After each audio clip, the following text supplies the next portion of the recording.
As each year passes, more firsthand history is lost. It's estimated we lose nearly 300 World War II veterans every day. D-Day survivors are now well into their 90s, forced to salute their fallen comrades, often from a wheelchair. But as 10 News reporter Jessica Jewell reports, a new generation is picking up the torch.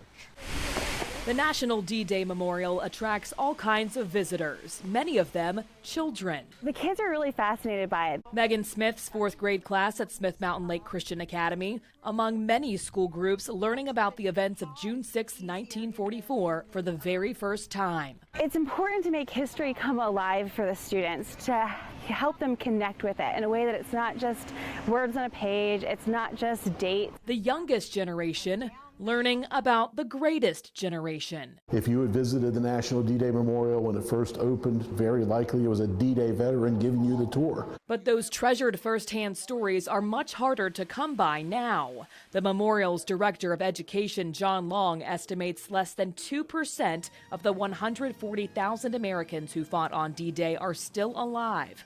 Only about 2,500.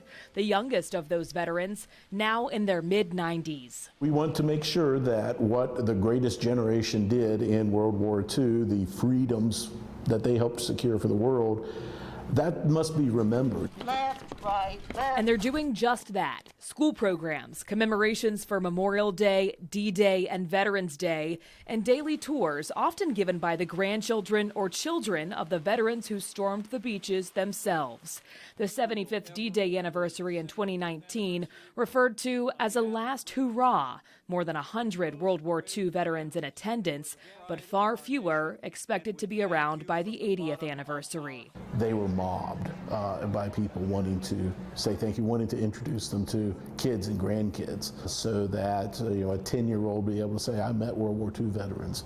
And I think that's important because the more of the younger generation who understand what happened in World War II, the more the legacy will continue on. Carrying the torch to preserve the stories that must not be forgotten.